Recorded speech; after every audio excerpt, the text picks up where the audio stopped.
and its potential. A quiet night, no attacks. The demons think everyone here is dead, so they've no reason to bother with the Crannog. I get a night of deep sleep, and so do the others too, exhausted even for nightmares. We all wake refreshed in the morning. Durst's already up. He's prepared cold slices of meat from the night before and hot porridge, which we share in silence in the greyish pre-dawn haze. Fiachna searches the village for forges, smith's tools, or other weapons like Bran's knife, but he doesn't find any. The rest of us go for a quick search too, for weapons or food. We kill the remaining chickens and take the eggs they've laid and put some slabs of cured pork, but there's little else worthwhile. We're ready to go, but Durst says he needs to pray first. He finds a place where he can face the rising sun, then kneels, closes his eyes, and meditates. How long will he be? Conla asked me. 5 or 10 minutes. Actually, I don't have a clue. I didn't want to look ignorant in front of Conla. I have time for a quick shave, Conla says, filling a bucket of water as he douses his face, takes a small knife, wets the blade, and waits for the water to settle. Then, studying his reflection, he scrapes the hairs off his cheeks and chin. Most men in our wrath grow beards, but Conla prefers the smooth look. Cole sometimes teases him about it, says he looks like a girl. Bran. It's hard not to think of him as Run Fast. Watches Conla shave, fascinated. He's never seen a man shaving before. He pays close attention as Conla trims around the sides of his upper lip, careful not to disturb the hairs of his moustache. As he's finishing, cleaning the blade, Bran reaches over, grabs a patch of Conla's moustache, and yanks hard. The hairs rip out, and Conla howls in pain and surprise. Bran holds the hairs proudly, grinning. He thought Conla missed them, and he was trying to help, but Conla doesn't see it that way. He roars at the boy and swings a fist. Bran ducks, still holding up the hairs. Conla lunges after him. Bran laughs and flees, shouting, "Run fast, run fast!" Conla chases, cursing foully, drawing his sword. The rest of us fall about with laughter. We know Conla won't catch Bran. He's too fast for demons. A human stands no chance. Conla eventually realizes this and stops chasing the boy. After hurling a few final curses at him and some at us, he storms back to the bucket, regards his ruined moustache with a miserable expression, then scrapes away the rest of the hairs, shaving his lip bare. Bran edges up to me, timidly holding out the hairs. "Giblets," he says, handing them over. I give the boy a delighted hug. Gol claps him hard on the back. The old warrior is crying with laughter. "I'd keep out of Conla's way for a few hours," Fiachna chuckles. "He'll calm down later, but he'll be in a foul mood for a while." "Don't worry," I grin, squeezing Bran tight. "I'll look after him."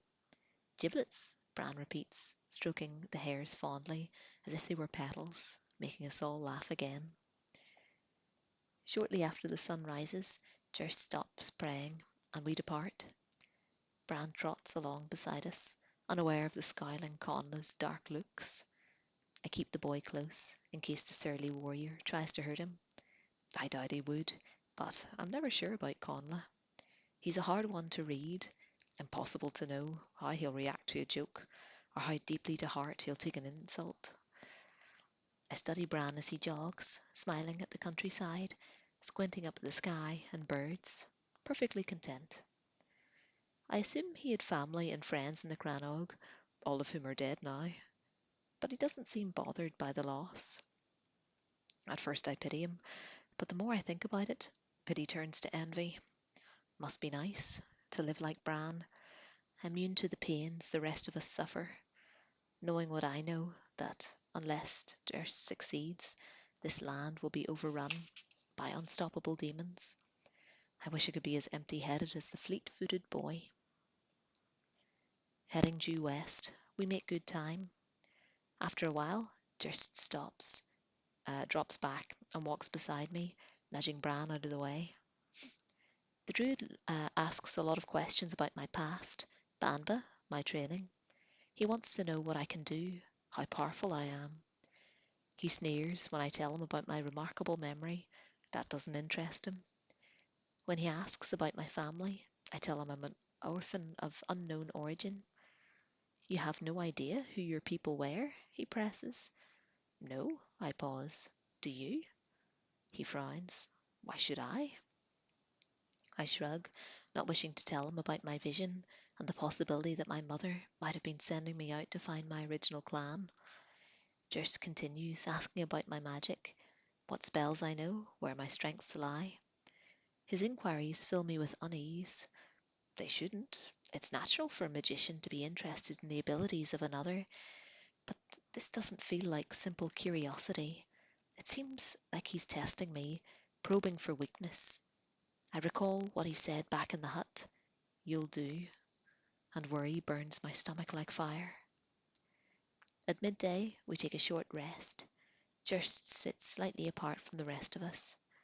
Instead of eating, he pulls out uh, a board out of his bag uh, while which he carries on his back. A strange board. The surface is divided into an equal number of black and white squares. It's the thickness of the length of my thumb, made of crystal. He sets it down on the ground, then spills small carved shapes out onto the grass. When he starts to position the pieces on the board, I realize it's some sort of game. Chess, Orna says as Durst moves the first piece. Durst looks up eagerly. You play? No, one of the slaves in our Toth had a set, but it was only played by men. I picked up some of the rules by watching, but I don't know them all. A pity, Durst sighs. It's been a long time since I had anyone to test my wits against. He concentrates, moves a white piece shaped like a horse's head, then one of the many simply shaped black pieces. Everyone's interested in this new game. We've never seen it in our Toth. Orna explains about the game while Durst plays, but it's hard to follow the rules, especially as Orna is unsure of them herself. The main aim is to keep your king from being taken? Lorcan asks. Aye, Orna says. Why can't he fight? Ronan frowns. A king should be a fine warrior, yet kings in this game seem scared. They hide in the back. It hails from a different land, Orna explains.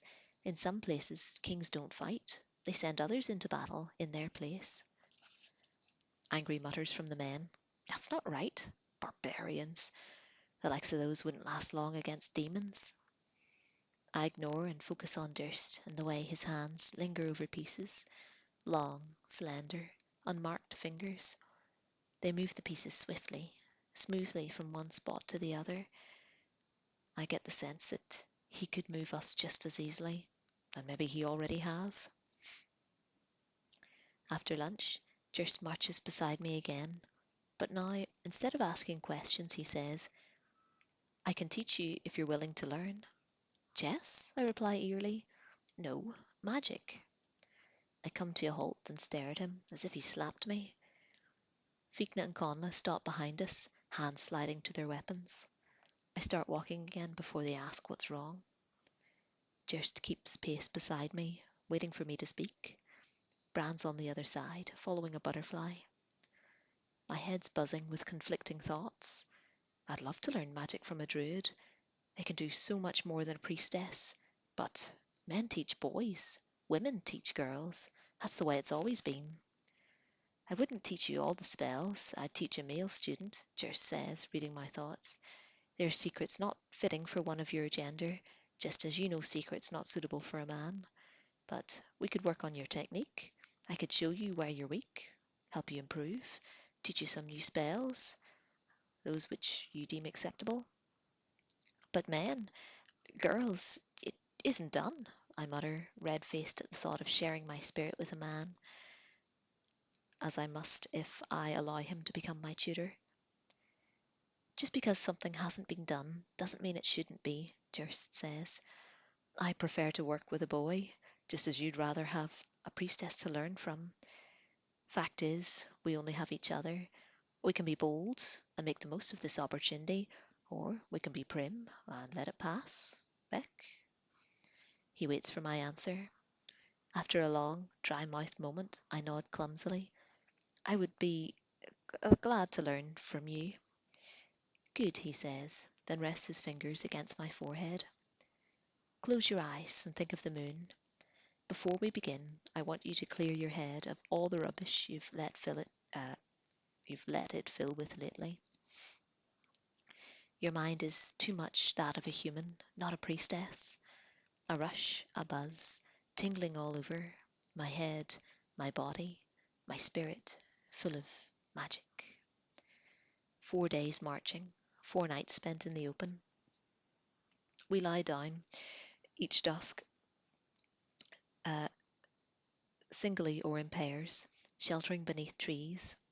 Durst comes uh, to each of us in turn, touches us and mutters spells.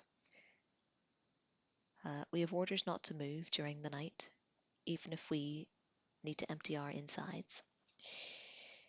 Go where you lie if you have to, Durst says. Just don't leave the spot where you settle. The spell will break if you do. The first night? Nothing. No undead or demons. I sleep fitfully, tucked up next to Gaul, aware of Durst's magic, the air flickering around me, wondering if it'll hold. The second night, a beast pieced together from several humans stumbles by. It's moaning and scratching at the earth, with bone-exposed fingers, starving, hungry for any kind of flesh, even that of insects. It passes within 4 or 5 strides of where I'm resting with Orna. We hold our breath. I feel Orna's fingers slide slowly to her sword. I want to whisper, no, but I'm afraid to make any noise. The undead creature stops.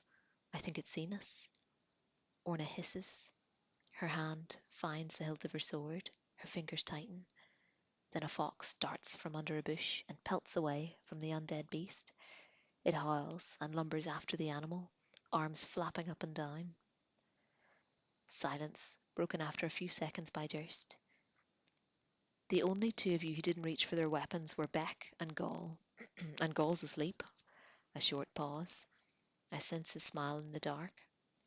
Now that you've seen my magic work, I hope you'll act less rashly next time. You nearly gave our hiding place away. We sleep better after that, although at least one of us remains awake at any given time, watching out not just for the undead and the demonada, but also keeping an eye on the mysterious Durst. Under Durst's stern eye, I begin practicing magic and learn quickly, feeling my power grow. I'm unable to make the new spell, but I'm unable to make the new spells work. Men's magic is different to women's. We take power from earth, trees, wind, sun, and moon. The world is charged with natural magic, which we channel. We're creatures of nature, and like the bees take pollen from flowers, we pluck grains of magic from the land and air around us. Durst's magic is different. He only reveals fragments of his secrets to me, but he seems to draw most of his power from the stars, some of it from the sun and moon, but mostly from the heavens beyond. Gods are in motion up there, he says to me on the fourth night. Durst sleeps by himself, but tonight he asked for me to sleep close by. There aren't many clouds in the sky, so we have a good view of the stars. Demons, too, and the spirits of the dead. They battle, toil, love like us, but their actions are greater than ours. They inhabit forms hundreds of thousands of times our size. His eyes are fixed on the stars. From their light, I can see the tattooed stars on his head moving slowly. His expression is soft for once. When they came here, they came in forms similar to ours, he continues. This world is too small for them otherwise. But up there, he sighs, male magic comes from the forces generated by the gods, the dead, and the demonata.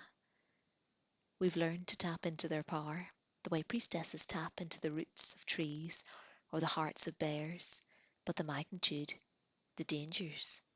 He turns on his side, only slightly, so as not to break the masking spell, and trains his gaze on me. Man wasn't made to share the universe with gods. Their ways are not meant for the humble likes of us. But we've decoded some of their secrets regardless. Like worms, we've grabbed onto the talons of eagles and learnt some small truths and means of flight. But we can never really fly. We try and succeed to a certain extent, but the fall is always, always will be, there. To be a druid is to embrace death, dance with it for a while, and finally fall prey to it. That's why we'll never rule this world. We have the power to bend all men to our whim, but are forever pushing ourselves further, trying to fly higher and falling. A silence. His gaze returns to the sky. He looks troubled. We could have crushed the Christians hundreds of years ago. They were weak then. If we'd been aware of the threat they'd posed, we'd have bound their tongues and turned their fingers to stone, so they couldn't speak or write, and their religion would have died with them. But our eyes are on the other world, the stars, the gods. We didn't keep watch on the world around us, and when we eventually lowered our heads and studied the waters closer to home, it was too late. He says nothing after that. I know better than to disturb him, lying on my back, watching the stars until my lids grow heavy and close.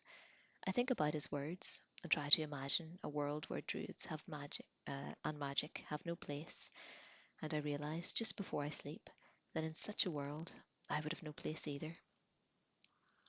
Marching, eyes half closed, feeling power around me, power from the stars and those who drift among them, trying to absorb it, muttering words of a spell which Durst taught me. I'm holding a small rock. If the spell works, the rock will float for a second or two. I stutter on a key word and lose my place.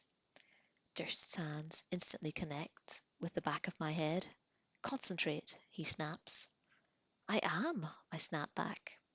It's the seventh or eighth time he's hit me in the last hour. I'm sick of it. I can't do this stupid man's magic. Teach Bran, why don't you? Bran raises his head. He's been walking along just behind us, humming a tune. He couldn't do any worse than you, Durst snarls, slapping at me again, harder this time. That's it. My right hand comes up. I'm going to slap him back, see what he thinks.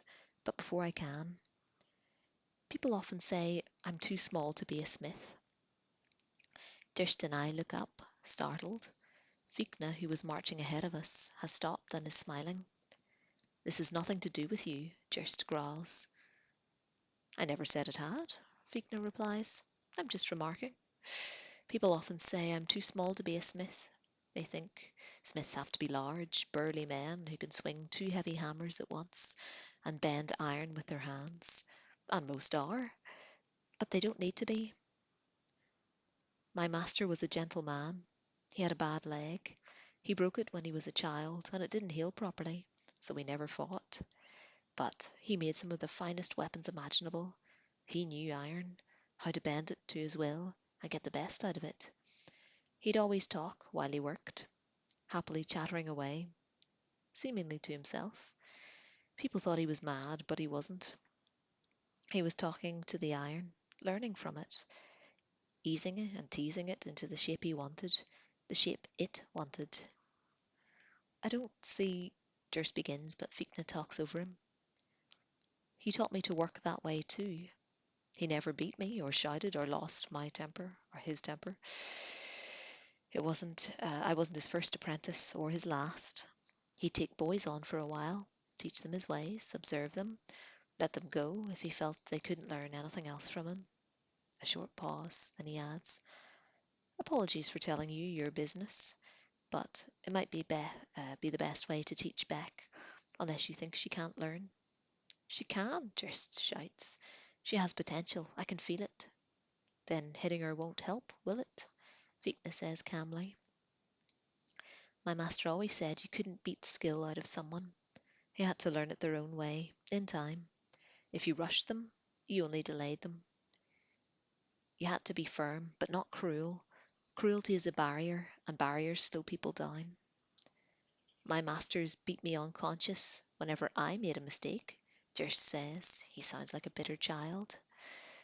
Did you learn anything while you were knocked out? Fiachna asks. Dirce starts to roar a retort, then stops and frowns. It's hard to learn when you're dead to the world, Fiachna says, nodding slowly. And he turns and starts walking again. Dirce looks at me and catches my smile. He scowls. I don't like being spoken down to by a smith. He huffs, my smile fades, and his expression mellows. But only a fool ignores good advice simply because it comes from an unlikely source. Very well, Bec Macawn. We've tried it my way. Now we'll try it Fiachna's. No more beatings for a few days. If you improve, well and good. If not, he grins tightly, I'll have to whip you all the harder. I gulp, torn between relief of the present and the threat of the future. Then I take a breath, relax, and start again, drawing power in from the sky, chanting the words of the spell, focusing on the stone, willing it to rise. And that's the end of that chapter.